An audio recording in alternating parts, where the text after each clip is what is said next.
Can you tell me what bringing the Az means? I have no idea what you're talking about. Live from the Bellagio in sunny Las Vegas, it's the CRM Playaz.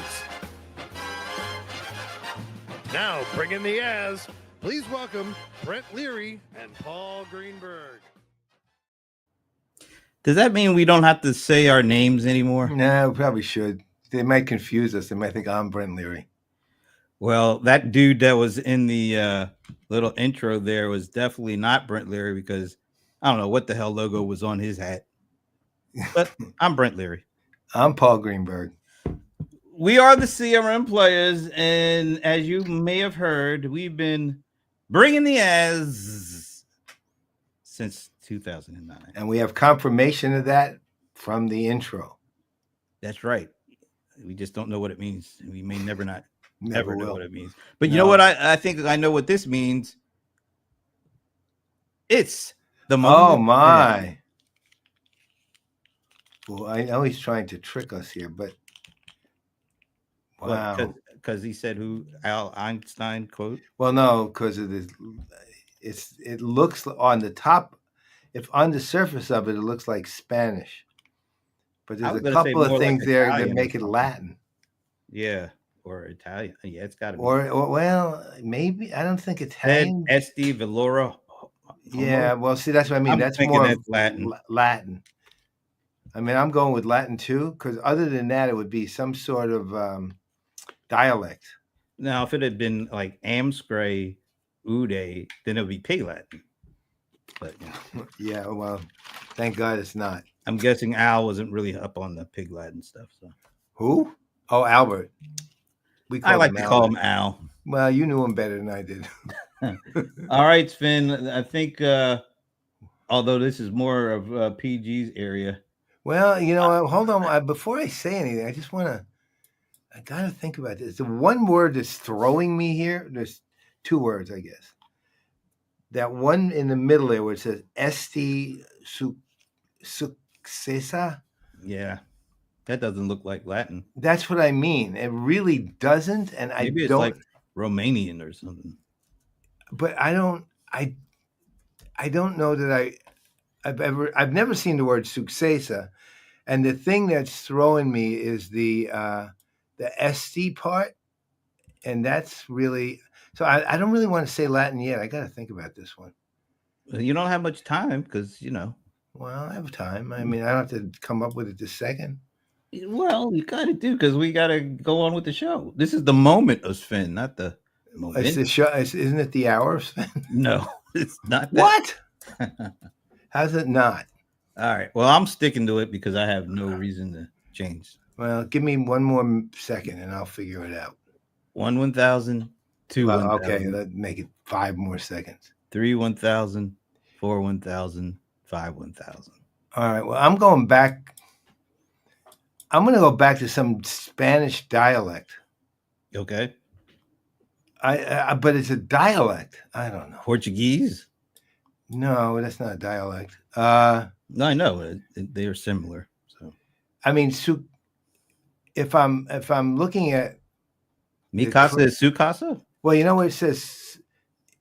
I'm assuming Esti successa or Esti is something like is, and successa might mean like successful or something like that if it's reasonably close in the language. Man and homo is man. All right. So it's something successful man. Yes, Esperanto. Yeah, I know what Esperanto is. That's what it is. That's why it's confusing. There's multiple inputs from multiple languages. Esperanto was supposed to be. That's a good one, Sven. I got to give it to you. Esperanto was supposed to be a universal language, but it didn't catch on really. Well, he put one over on you. No, he got me on that one. Esperanto is a tricky one. Yep. Not something I would have thought of. So you got me on that one. Yeah. I like Esperanza Gomez. I'll let her know. Talented. Tell you got a secret thing. Oh, look at this. Look at this. This is a name we haven't seen in quite some time. Mr. Michael Boysen. Hey, man. How are you? Well, I actually know how you are. I have been in touch. He's putting out a real every day. Mike puts out this blog post on jobs to be done related material, and also his take on various things related within the context of service dominant logic, et cetera. But again, he's kind of what's the word I would call it? He's kind of modernized it really himself, even though I doubt he'd be as he'd say it was him making the changes, but he's done a really good job. And these are areas of relative or absolute importance, depending on what it is, every day that he's putting out a post on. And I read them. I can't say I've read every single one. I haven't, but I've read a lot of them. And they're really, really good. The combination of both theoretical pieces and guidelines and guideposts, really on almost any category you can imagine through the lens of jobs to be done. Well, why don't we do this? When we open it up for 3:30, if if Mike is still around, maybe he could join us. What are you calling it? I called it Soapbox. Yeah, I called it open mic. I said it's the CRM Playaz open mic. Well, Mike's since he is Mike, so it could be open mic boys in here. Because I know you do. So, Mike, if you are around the 3:30 time, and you want to come on, and talk about it for a few minutes, just let us know, and we'll shoot you the link. Because this show, well, at least half the show, is going to be dedicated to answering or just having a conversation about whatever is on the minds of the folks here. So, if you're around, let us know. We'd love to have you come on and talk a little bit about that, because I know a lot of people are focused on that jobs to be done stuff. Oh yeah, no, it's the thing is that's fascinating to me about it is I remember when I first heard of it, which was many years ago, and it was through Graham Hill, and I was okay. Oh, okay. Well, you don't want to mess up with the honeydews there. No, God, no. Then there won't be a blog post today because he won't be around. He'll have broken hands. Honey didn't. Right, broken hands. Right. So try if you can though, because it would be great. Let us know in the comment section. Yeah. Oh, look at this guy. Give a dude an inch. He wants to take a mile here. So yeah, well, I'll tell you what. Let's start with a half a show, and we'll fill it with another half a show another time, or a quarter, or maybe more like right. 6. You get it. After 3:30. Yeah, and it's multiple people too. We're right. Opening it up. So if anybody has something they want to talk about, get off their chest, preferably industry related, but it doesn't have to be, I guess. Nah. Oh man, it's anniversary week, and he doesn't want to screw this up. Oh, whoa. Okay. He does not want to screw this up. Yeah, that's more than a honeydew. That's honey must. Honey, yeah. Honey must. Honey or else. Right. All right. Well, Mike, if you're here and you want to come on, just let us know around 3:30. Okay. Or if you're available, we'll be here till 4:00. So right. It sounded like I'm at Vegas all of a sudden. That's right. We'll be here all week. As long as you know that means just today. That's right. All right. Okay. So I had a few things, because we're going to talk about whatever you guys want to talk about. If you're here and you want to jump on for a few minutes, get something off your chest, express something, we'd love to have you. Hey, by the way, Sven, that goes for you too. Yeah. I hardly even know what Sven's voice sounds like. Oh, that I know that. I have to say that.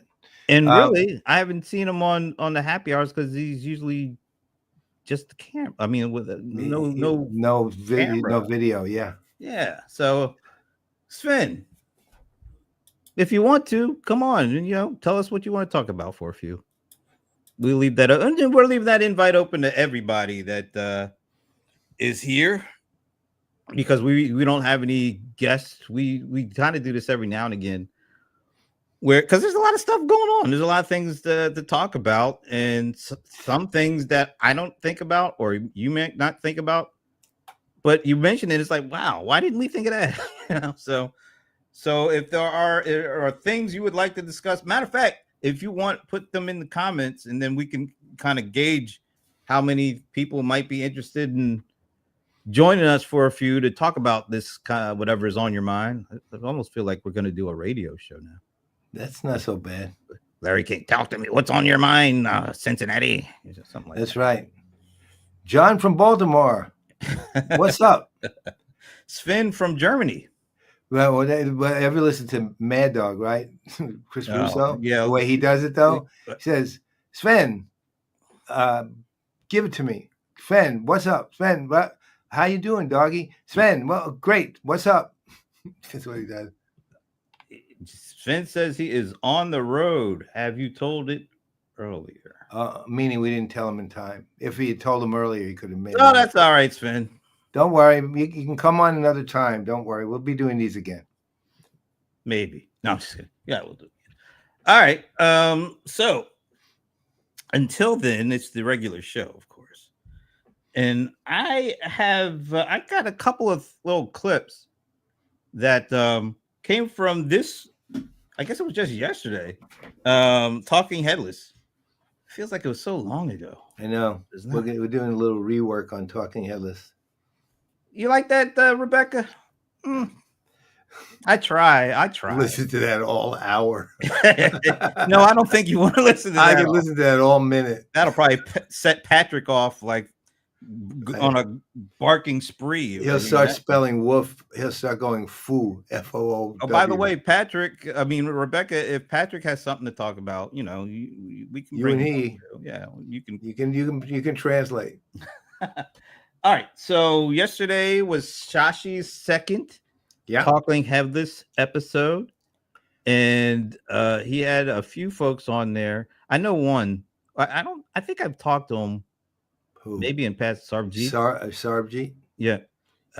So, and I kind of caught the last part of the show, which was when he had Sarbjeet on. Yeah. And there's two interesting things that. Well, there are more than two, but two that really caught my attention. And one is on how Sarbjeet describes how he uses social media. And then another was on why he thinks independent analysts are really important. So I want to play each of those clips. And also, anybody out there who wants to take a shot at how, sharing their thoughts on this. I just wanted these things really caught my attention. So what do you want first? What do you want to dive into first?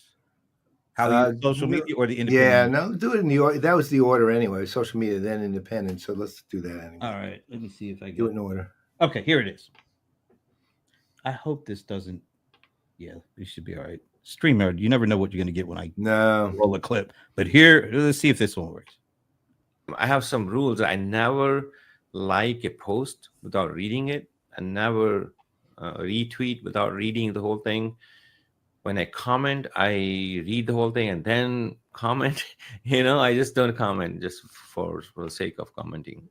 So it takes a lot of time from my day, actually, even today. That's what it takes, I think. I love what he said. I do too, but I'm astounded he does it. That's the thing. Most people, I think, do not do that kind of thing. Yeah, I count myself among those who don't do that. I have to admit, I don't do that. All right. Well, you don't need to say why. And I think he kind of answered it. It's a lot of time and effort to read everything and so that you can comment or like or whatever. Well, and a lot of people that are sharing a lot of things, and you would love to be able to be thorough with everything. I just can't. But I really I would love to be able to do that. And everybody that's in here watching, share how you do. What do you? Can you live up to that? I think those are great principles. I think they're very hard to live up to. What do you think? Well, I mean, they're almost. I mean, let's say this: if you're committed to it, you can live up to it. But most people, to your point, their attention spans aren't like that, including mine. I mean, with me, it's actually funny because it's split. Like if it's a like, I don't know. I'll glance at the thing and make sure it's kind of in the right realm and like it. But if it's a comment where I'm going to comment back, then I do read the entirety of it. Yeah. I always do. I never will comment without fully reading the comment I'm responding to. But if it's a like, it's different. If it's a like, it's usually a friend of mine. I'm supporting my friend easily. They make some sort of statement that's usually pretty short anyway. It takes all of a few seconds to read it and hit like and move on. And typically I don't even hit like, I just hit love. Right. I mean, I honestly, from my standpoint, I don't even distinguish between the two. So let me ask you this. And I think, Eric, that sounds like a really interesting topic. If you want to join us when we open it up, we'll shoot you the link over. We've kind of touched on that on a couple of shows throughout the year, but yeah, it's always a good one. I think it's when you are friends with somebody who posts a lot of stuff and you like it just out of knee jerk. Do you think they'd rather you actually read it and like it as opposed to just liking it because of friendship? Because of kind of you know them so well, you just want to support them, even if you don't necessarily take in all the content that they're putting up. 50-50 in this way. On the one hand, they'd prefer that's what you did, but they don't really care that you didn't. I pretty much, I don't care. When I see people like my stuff, I don't sit there and analyze how they liked it or what they thought about it or why they didn't read the whole thing or did they even read the whole thing. I don't care. Right. I see, oh, I got like 200 likes. That's fine. And then I move on. I don't even really care about the likes that much. Do you care about them reading it? Yeah, I'd like to. Well, I wrote it so they'll read it. Right. I mean, so that people will read it. If it's something I wrote, but there are a lot of things where it's not writing, it's just sharing something. Right. And that's different. Right. For example, I'll share, let's say on LinkedIn, I might share a video clip from us. Right. And what I do is I don't even look at the likes or any of that. I look at the views, right? When it comes to sharing video, I mean, I see the likes; they're right there. And the thing I've found, you know what I do sometimes though? The one thing I will do is, you know how you can actually look at which emoji they put down, like, Right. love, aha moment, whatever. I look at who said which. I look at that just out of curiosity. Just partly is, like I know if people who we're very close to, let's say somebody I'm thinking of particularly, you and I are both close to, it's always a love emoji, always, and it probably is for you too, right? So, and it's a particular person because that's the kind of person they are, right? So I look to see, yeah, they are, right? So. I mean, I do it just out of curiosity, but do I think it's gonna? If I'm writing something, on LinkedIn, not Facebook. If I'm writing something on LinkedIn, I'm writing for impact, right? I'm writing other than or I'm writing to share something of someone who I think wrote something that should be seen, that has impact, and I'm aware that as I don't know if it sounds arrogant, but I'm aware that I carry some weight, right? And so, so I don't do it lightly, but I also don't do it like with gravity either. What about you? I tend to think, well, all right. So if I put something out there, I'm not necessarily counting the likes either, this is going to sound really bad. Well, I don't know if it's going to sound bad or not. I put out stuff just because I like what it is I'm putting out. Right, no, I get it. I don't know if because some of the stuff I think I put because everything doesn't come with the same amount of effort. And some of the things that you put out, I don't know if more proud of, or you've spent more time. Right. You would invest more time and energy, and you want those to do well. And Right. what I mean by well is like, yeah, you want your likes and stuff like that. But I think I would take people who necessarily didn't do a like emoji, but would say something to me like in an instant message. I said, man, that was really good. Exactly. I value that more than like the likes where, and I don't know how you know this, the likes where they just like without actually engaging with the content. Is there any way that you could that you No. can find that. I mean, there's no way you can No, find there's that. literally no the analytics, because that's an analytic ultimately, are not set up for that on any social media platform that I know of, where you can distinguish for the reason, Yeah. right? I mean, you can tell, like you said, with video stuff, like, we always look at the total viewing Right. minutes, There's different. and that lets you know what kind of impact your content had, because that's a much better engagement metric than a like. But the other thing is there's such a, I don't know what to call it, a disparity, not a disparity. It's partly so random. So, for example, many years ago, it's probably like 5 years ago or 6 years ago, I wrote something. I think it was I think it was when I was shutting down the watch list. I was shutting down something. I don't know if it was the watch list, but I was shutting down something. And I wrote it, and I got 56,000 views and 18,000 likes and loves and all those things. And I'm thinking, why? There was literally no rhyme or reason to get that number for that. It was just a comment. Well, basically. you know what? I think a lot of people, just a general kind of observation, the stuff that seems to get the most engagement in terms of that kind of stuff are when people are leaving a job, or people are starting a job, or people are retiring from something. Right. Yeah. Well, You get, and those things, because there are things that don't happen a lot in one's career. So I think when there those big things happen, that gets a lot more engagement than just if you're doing a steady flow of stuff. Well, actually, to your point, I remember when Bob Stutz kind of announced the retirement on LinkedIn, he had like at least 1,500 comments. And I talked to him about that.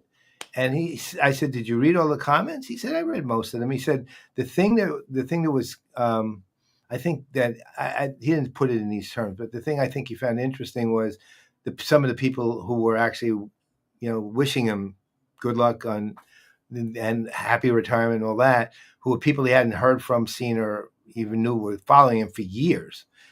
Those things interest me, when people pop up out of the woodwork who you just hadn't talked to. But you know what? I get a lot of DMs that way on LinkedIn. Hey, I haven't talked to you. Usually there's something they want, but that's okay. Well, it's okay. I mean, I don't mind. Right. I actually, if I like someone, they're going to get me to do something for them, whatever it is. I will do something. That's just the way I am. But it's typically triggered by something like that. But then again, like this was out of the blue, random one. And it was actually on Facebook. One of Jesus's employees, Patricia, who's one of the marketing automation geniuses at the company.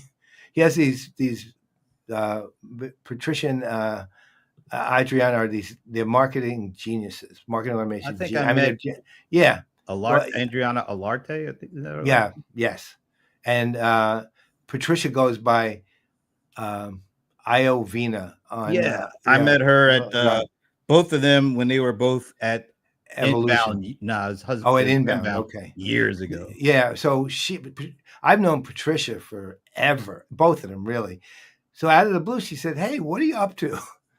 I mean, I hadn't talked to her for probably 5 years. So we talked yesterday, caught up. Cool. It was wonderful. You know what I mean? It's like you see a friend who you're just renewing a relationship with that person. And it's those things I love when those things happen. But when it likes her, it's, the odd thing about it, like, which is theoretically an emotional positive, is that it's impersonal. It's nearly impersonal. I shouldn't say impersonal. That's not fair. Well, it's efficient, because what if people just want to like something because of the relationship with you, right? And that's a lot cool. Of it. Yeah, that's fine. But it doesn't feel as maybe fulfilling or satisfying than if it's somebody that you knew really took in the stuff that you put out. Well, the other time, I guess it's sort of interesting, is when you notice the like is from like somebody you just did not expect to like you, because like it could be a celebrity who liked something you said, or it could be, who a celebrity you happen to like. Like it would say, "Whoa, I think this actually happened to you." Now I think of it, but Eric Dickerson Yeah, dislikes that my. happened. He liked Right. something I put on Yeah, there Facebook. you go, and that's where the like is all of a sudden, wow, kind of like, right? Well, but then again, it was about him. Well, of course, but it doesn't So- matter. The thing that actually makes it interesting isn't that he even liked it, but that he saw it, right? or because a lot of these guys have social media managers, so he might not even saw it, but whoever's managing his account, which I'm guessing that's the way it went. Although I will say that when you got him to wish me a happy birthday, it sounded legit. Like he kind of listened to whatever you or read whatever you wrote. Oh yeah, And he literally put it in, and he did it in a way that it didn't make me feel like it's happy birthday, first name, last name. he made it sound like he actually cared a little bit about it, right? I had the same thing with Tino Martinez. You know what the highlight of that one was for me? When Tino Martinez did the cameo for me, when he said, "I hear you're a hugger." Right. And then he went through this whole thing on hugging. He said, "I'm a hugger too, Italian family." Right. He went through this whole thing on hugging. And I thought, whoa, man. That's what I mean. It's like the personal touch is there. Yeah. And you love it. Wasn't that like Zoho got you that one? No, that was Creatio. Yeah. Somebody got you another person too. Mariano Rivera, right? No, it was I got my brother Tino. Maybe that's it. Yeah, I got my brother Tino because Tino's like great on these things. I thought somebody got you Mariano Rivera. No, maybe they were trying to. Actually, you know what? I don't know if I ever told you this, but that attempt with Eric Dickerson was my second one. Remember when I got it worked out? Fred Dryer the first time. It worked out better because you ended up with Fred Dryer too as a result. I love Hunter. Yeah, me too. No, I used to watch that show. And of course, there's a link. He was first a Giant before he became a Ram. Yep, he was a Giant. He was a Ram. He was Hunter, and Stephanie Powers was in Hunter. Nah, Stephanie Powers. Stephanie Kramer. No, it was Stephanie Kramer. Whatever. Stephanie Zimbalist was on Remington Steele. Right, with Pierce Brosnan. Yep. That's another show I really liked, actually. But aside from that, that's what I mean. But their personal touches, they seem, I'm sure they forgot who we were like 10 seconds after they finished. But at the same time, it was still really nice. Yeah. Right? But that's where, and look, ultimately, even things like Cameo, come from their outgrowths of social media. This is amazing. I just looked at the clock. It's already 3:30. Holy crap! We've done nothing but talk about that one thing. All right, so let's get in because this independent analyst thing is pretty important. So let's talk about what he said on the other side. If I do this right, I'm about to mess this up. Okay, why we need analysts? The rise of the independent analysts is due to the fact that what and how is already out there. Why we are doing this, I think that if we can tie these things together, the economics of systems, the talent availability for these things, I deeply think about these things, right? You have to look at all the ingredients for building software and operating it, and then say, okay, who is doing what and how the things are moving. So I think giving that information to the buyers, that sort of knowledge, if you will, like what vendors they should pick, what are the top, let's say, 5 factors they should look for, and also to the vendors, how they should entice the practitioners to their brand, to their platforms. So I think that if you can provide that value, you will be a good analyst, I think. Be a good consultant too. Let's go to Paul in Manassas. Oh, you're reading Rebecca. I got it, Yeah. So, I mean, I that's just, to me, that's not just a good independent analyst. That's a good analyst, period, right? Regardless of whether they work for Gartner, Forrester, Constellation, Ventana, Futurum, whatever, or independent. There is a difference, I think, with independent analysts from the others, right? Which is because, it's interesting when you're a Gartner and Forrester analyst, you can be a fabulous analyst. Think of it, for example, Kate Leggett, who's an incredible analyst.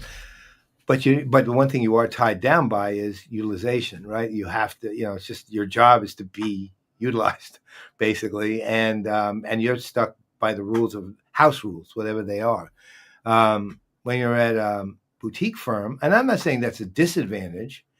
If you love it, you do it. You like it, and people like Kate can handle anything. So it's not like she feels tied down. She's figured it out. Probably among the better people. She's figured it out better than most anyone I know. When you get to the constellations and the boutique firms, you're doing kind of market research and analysts. It's kind of and again, it's a broad brush here, but that's what happened. The thing with the independents that I think has been very, very interesting, and I've made a point of, is look, when it comes to like customer stories, customer solicitation to find out about a vendor, the Gartners and the Forresters are way ahead of anybody else on that. That's where people are going to go. And there's no issue. They would be stupid to actually come to us, for that. It doesn't mean we can't provide them with information, but Gartner and Forrester have the biggest, more data than anybody other than the watch list. They got right? the resources to cover hundreds of companies. And exactly. Like that. Yeah. But if you're looking for some free advice for a little while, some easy way to get some way to get introduced into the analyst world, I typically go to an independent. Why? Because they're more amenable to helping you, and because they're not tied down by you must have a 97% utilization rate or whatever in order to and you have to be paid for everything and so on. Now, that said, don't be stupid and as a vendor take advantage of that either, because they have the way they make, we independents made our living is by you guys paying us to help in a more depth. But the willingness to support and help is one thing, easier. And the other thing is, which I think people just do not realize, and I don't know why they don't, is independent analysts impact markets. That's what they do. Their strength is their impact on a market. And I know that for a fact because I've seen the impact of various individuals, including you and me and Rebecca and others, on an actual market, right? It sometimes gets into mythology, but generally there's a real impact that we can have on a market by making statements and claims and having conversations and putting out the word. And to that point, I understand Sarbjeet, why he has so much gravitas about how he does things, because I think he understands that he does impact things, and he's not being arrogant, but he's taking it seriously, right? Very seriously, like probably more seriously than I do. He's a remarkable outlook in a lot of ways. But what do you think? I really still think, independent analysts are underestimated to this day.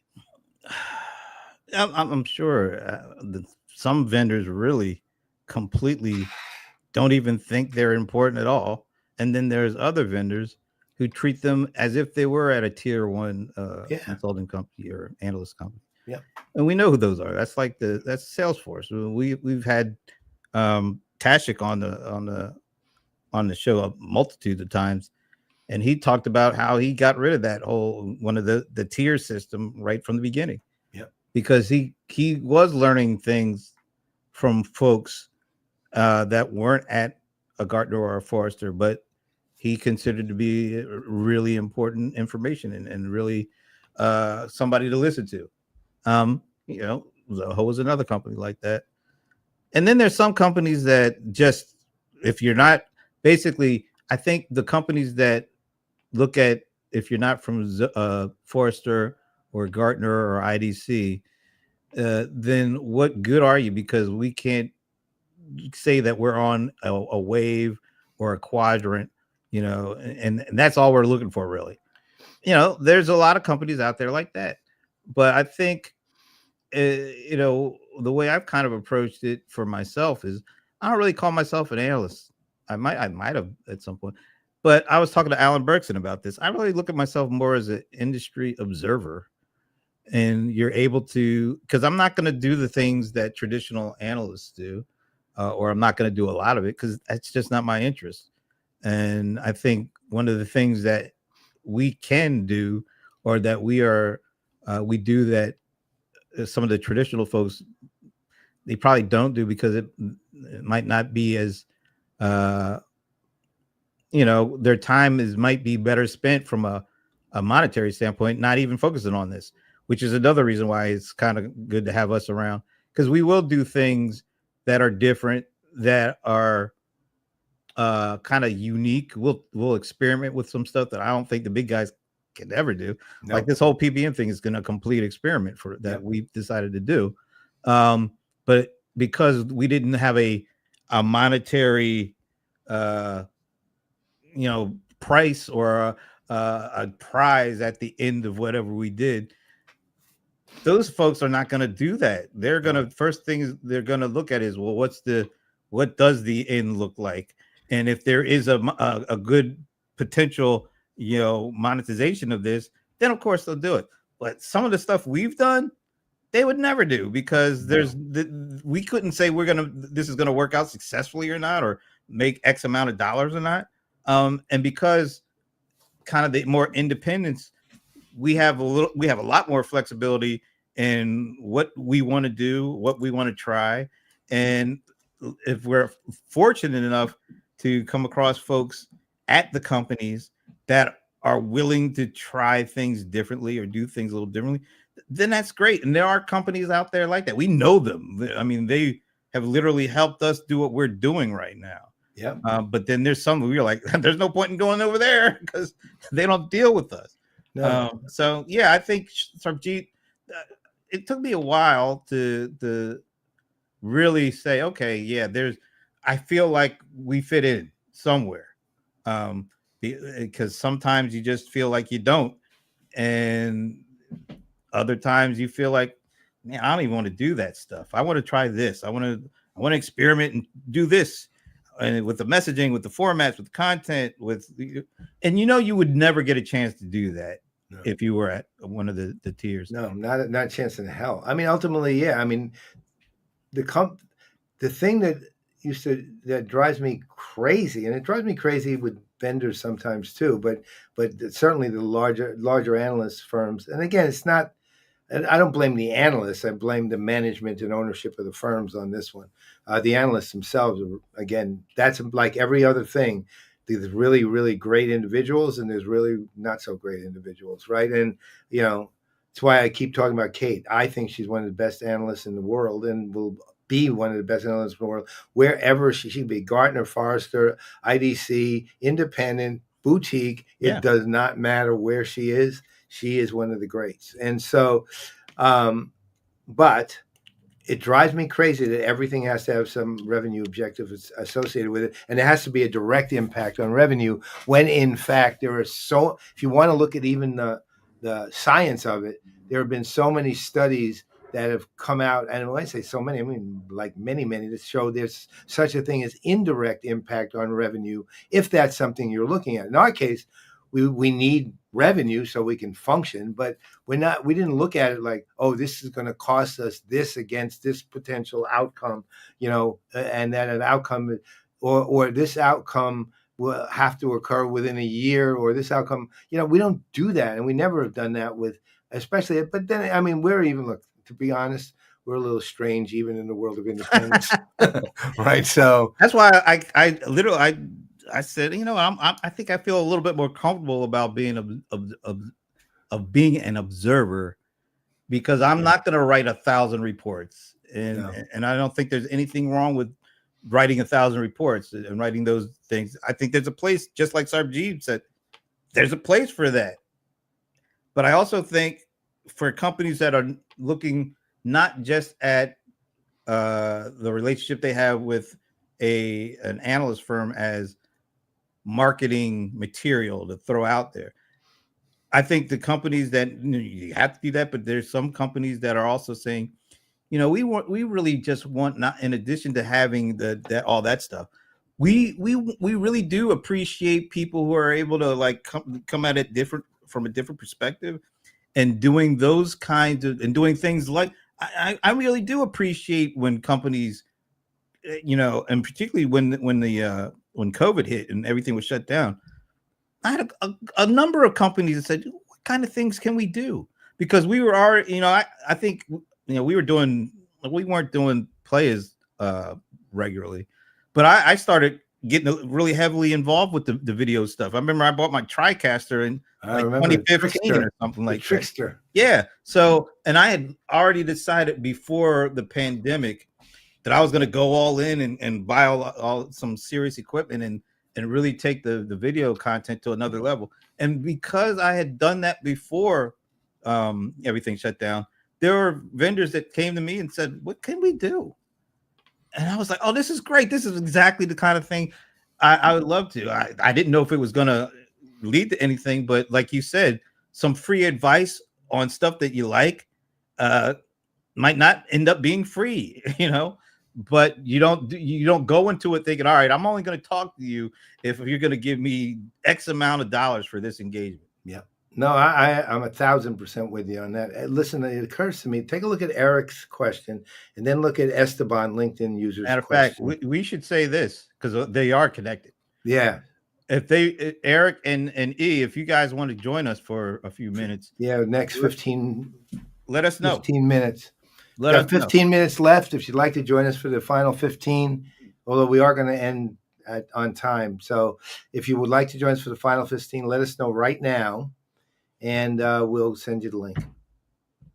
Yep, because it's a good time. Yeah, and until you do, we're going to keep going. Yeah. Right? So, I look, I'm with you. I think one of the things I've loved about, it's interesting when I used to recoil about being called an analyst. And people said, then what are you? And I say a chameleon. So whatever you think I am, that's what I am. Right. So, okay. Esteban just asked for the link. All right. I'll send it. All right. Eric, if you're still there and you like the link, let us know.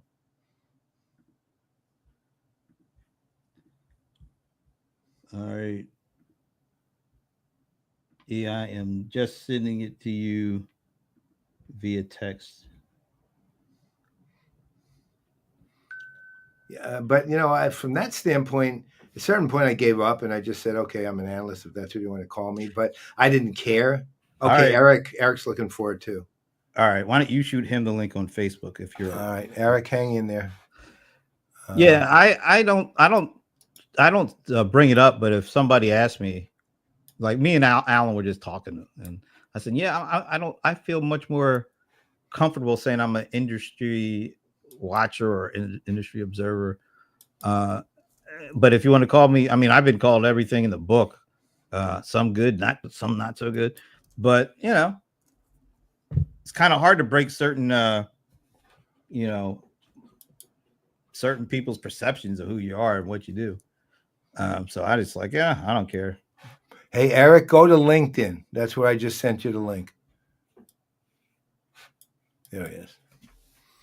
All right, so we're on the lookout for you guys.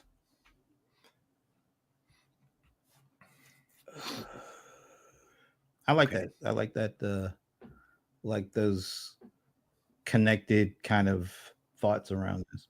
Yeah. All right. Checking in. We're gonna check in with Esteban from Sacramento. Oh, thank you, Larry. It's a pleasure being here, Larry. Thank you so much. Look at Esteban's pressing his voice box. Oh my God. Yeah. What's going on, man? We need to talk soon.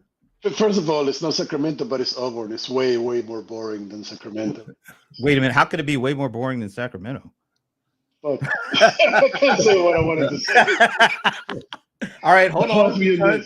Because Mr. Eric Charles is also here. There he is, and with all his as long as you don't start talking trash about like Irvine. I mean, Sacramento, that's Northern California. Nobody's going to talk trash to you with pikes and katanas. Eric, you need to shut down the sound on your computer, Eric. It's the delay is killing me. Somebody needs to shut the sound on the computer.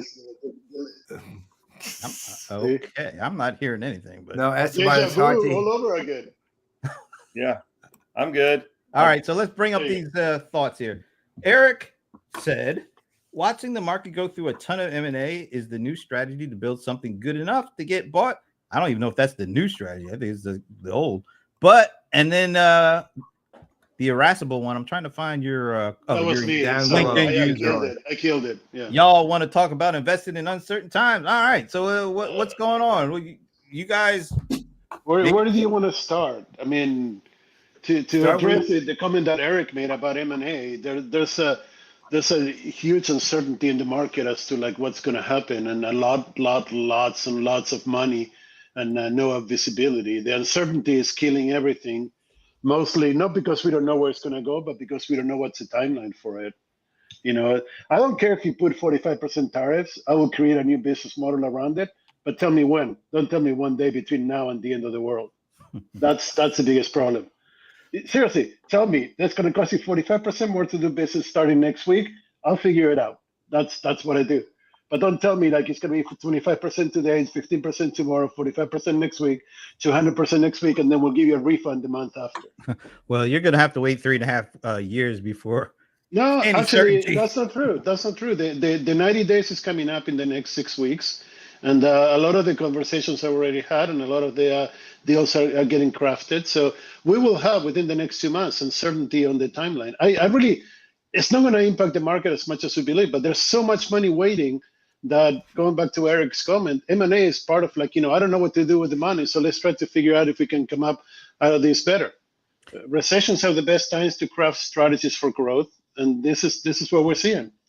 Eric, why don't you jump in? Yeah, I mean, it triggered because I got to sit in on a presentation this morning through one of the investment fund, a VC fund, Companion Ventures, that I'm a part of, and it was going through like the indices have recovered since the so-called Liberation Day, drop of the market. So we're pretty much back from that, but earnings estimates have dropped since that. So earnings are down. And so then it took us into this whole thing of like, everybody still seems to be chasing that rule of 40. I can never get away with that, get away from that. I mean, and that stuff. And then it's like, is this going to be a good IPO year? Are we at the bottom of the trough and we're about to do an IPO recovery run? Because there's the people that say, oh, there's like a 7-year pattern in IPOs. You get a bunch and they drop, and then we start again. And I always love backward, driving using the rear view mirror is insane, but it's the only data we have. I think that traditional cycles are completely disappear everywhere.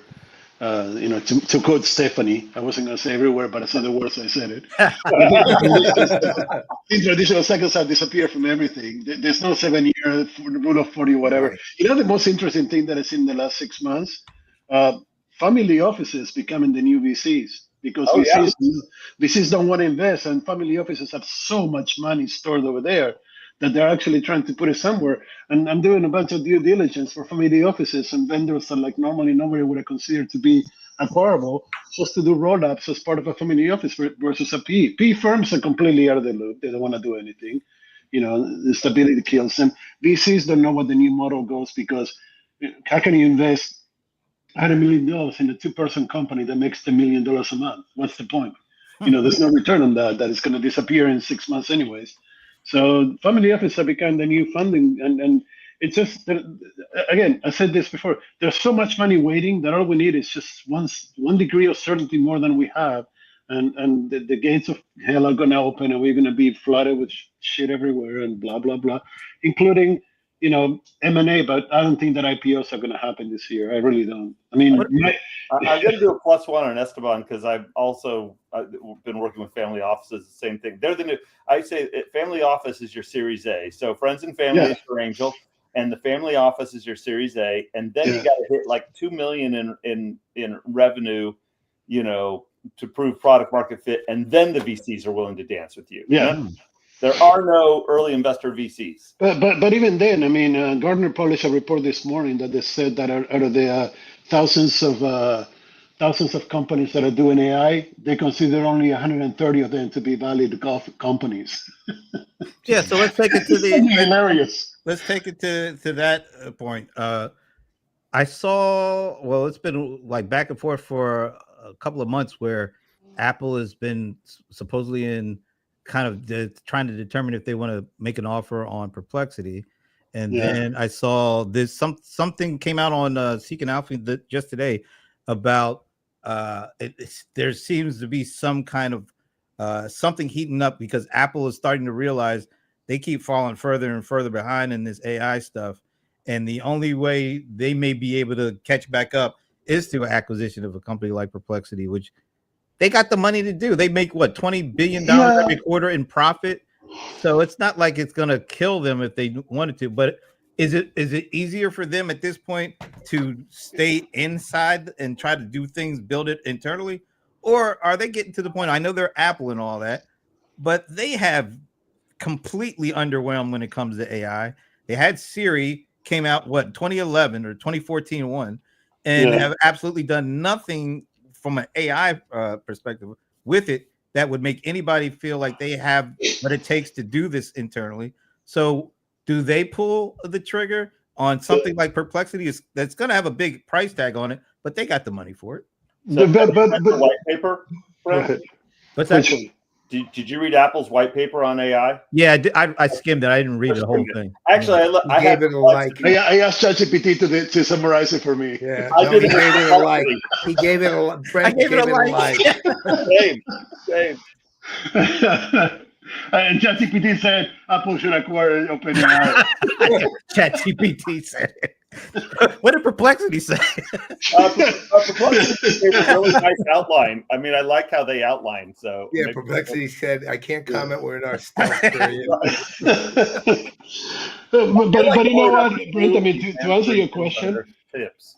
To answer your question, Brent, let's look at outcomes. What is Apple trying to get out of quote unquote AI? I mean, LLMs are proving the end of life is coming very, very soon. 6 months, at most for early adopters, 18 months for laggards. I mean, within 2 years, we won't be talking about LLMs and GPTs and things like that because it's way better models that we can implement. So, I mean, Apple needs to ask the question, and is this really about a better search engine? Or is it about truly creating what they decided to create with Apple Intelligence, in which case Perplexity won't bring any value to it because a data language model doesn't really do anything, especially when it costs trillions of dollars to continue to train and implement, which doesn't make sense. What do they do? Because right now what they're doing isn't making a lot of headways in the AI space. What they're doing is the same thing that VCs are doing, which is saying there's so much hype that we don't know which way this is going to go. We have our idea of what it should go. So let's continue to work on that. I'm not going to acquire a data language model that won't give me the value that I need, but I will hire people that know what needs to happen on the second and third generation after this generation of AI. Well, that's what's his name? The Zuck is trying to do with his building a super intelligence team. Yeah, well, he's also putting the money behind it too. Was it like 100 million? 100? No, he's putting $2.5 billion behind it of his own personal wealth. Well, I don't know about that. No, I assume that's Meta. I assume that's Meta. I see what's going on. I have a niche that I cannot scratch when I hear that name. All right, we got to. Elon is trying to clean the entire knowledge of the world into a very clean and his version of what knowledge should be. So these guys really get it. All right, let me go to Rebecca from Washington D.C. All right, so she says, Esteban, don't you think a lot of the VCs have forgotten? Wow, we even got dog barking on Patrick. That was not. You said her name. No, it is Patrick. It's Patrick. So she says, don't you think a lot of the VCs have forgotten about the whole risk-reward equation and are looking for late-stage guarantees for early-stage funding? No. You know what VCs are doing? Like I was saying, VCs are doing, I'm not going to put money into hype. You know that hundreds, if not thousands of these AI vendors that are looking funding, they're no more than a prompt, on top of a GPT. That's not a company you can invest in. If you actually go and look into what they offer and the product and what's behind it, you would not invest in virtually any of this stuff. That's what VCs are doing. It's okay with risk reward. Give me something you can invest in that makes sense. I will put the money into it. I mean, I have friends that are VCs that are saying, I don't care what it is. Give me something that makes sense. I want to invest. I just don't know what to invest because everybody keeps saying, oh, I had this really cool prompt that is going to help, moms organize the carpooling, Yeah. automatically. Oh, that's a great one there. That carpooling thing. That's Yeah, what you know AI what was it's made for, man. That's We right. used to call that Excel spreadsheets, but now we call it, prompts. So Let me bring in Stephanie too. Stephanie Boyer, another person who spoke at IRL 2025. She says, I've seen so many companies try to build internally and the output is so bad. This is the AI role play space. Everyone building AI on tech and not on a foundation that is rooted in data and science is churning out so much garbage and noise. Companies need to remember which problem they're trying to solve versus going after shiny. Who here disagrees with that? Because that's the gospel right there. that is. AI is worthless without underlying quality data. It's just that simple. I mean, Stephanie even agrees with her own statement. that's good. No, she liked the way I read it. That's what was going on. Okay. Now, I should have done that in the Larry King voice. That would have been great. But I want Brent to I think that she narrate nailed my it. audiobook, my biography, if ever write it. Yeah, right. The audio Hello. by Brent Leary. Eric Carr. I mean, all right, so we're getting close to the end here. So how do we end this particular question? let's finish the liberation of the American economy so we can move forward, and let's find less hypey shit to invest in so we can move some money and start making something happen. But if all that fails, Q3, invest money in your friendly advisory services, and Q4 retainers for 2026 are coming up. So I'm glad you're able to clear your throat there, man. That's right. I have this thing. Thank God, otherwise allergies no in one could California. understand you. Allergies in California are horrible. All right, Eric, what do you say? I mean, I'm always Pollyanna. I'm positive about everything. I always figure, with all this crap, there's got to be a pony. Yeah. Wow. So, I mean, I'm not sure how that actually fits. But... is really like old school application stuff. Managing like convenience stores, software for stuff like that, logistics, short-term trucking. The stuff that the big guys don't care about, but actually pays money for people out of work. All the money right now is going to supply chain anyway. So yeah. What do you think? Does this whole China AI USA embargo thing, does that have to be cleared up before it'll really take off? Which embargo on chips? Ship it to China or? Yeah, the AI, like NVIDIA and a lot of these AI, the chip. No, actually, so what was it? Deep think, whatever the thing that Chinese. Deep six. Whatever, dude. Deep six. Yeah, deep seek. I think is what it was. Deep whatever. I don't care. Seriously, whatever you want to call it. The thing that Chinese, what they show is that you can actually optimize older architecture towards better solutions, and it show why LLMs are not really a profitable thing over the long run. So you don't need the latest. They've been called a threat to the country now too. Yeah. Okay. Officially. You guys goes right to the uncertainty again. Yeah, I was gonna go back to Michael. What about the power consumption thing? So Michael, I had a conversation with Michael a few weeks ago, and like the entire conversation went to like the only thing that matters right now is compute power. Yeah. So and I'm sure he said that in your show too. So we all focus on compute power. So whether it comes for chips or like optimizing older chips or whatever, more compute power equals more happy people. Right. Yeah. Well, that's a good slogan, man. Yeah, thank you. Put it on the coffee cup. I'll put it on the July update for the board, monthly writing.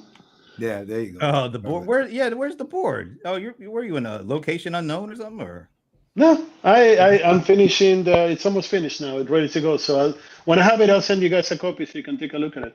Okay. All right. You got tell me how horrible, how I wasted 3 years of my life. Send along $1,000 with that, and we're good to go. It goes the other way, brother. Sure, let's go with that. I got a buck. Wow. $9.99 to go.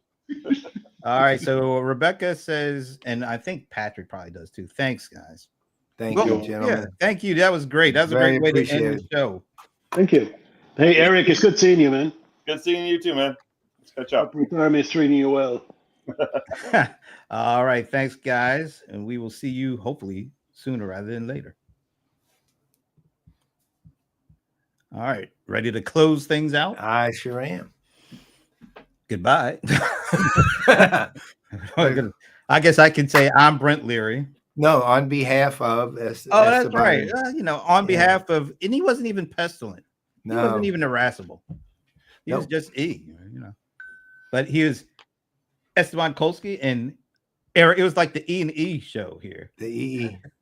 The Eric, Charles, and Esteban Kolsky. I'm Brent Leary. I'm Paul Greenberg. We are the CRM Players, and as you already know, we've been doing all this stuff since 2009. But you know what? Maybe our best moves in all those 16 years was saying hello and goodbye to many. See you, Minnie. See you next week.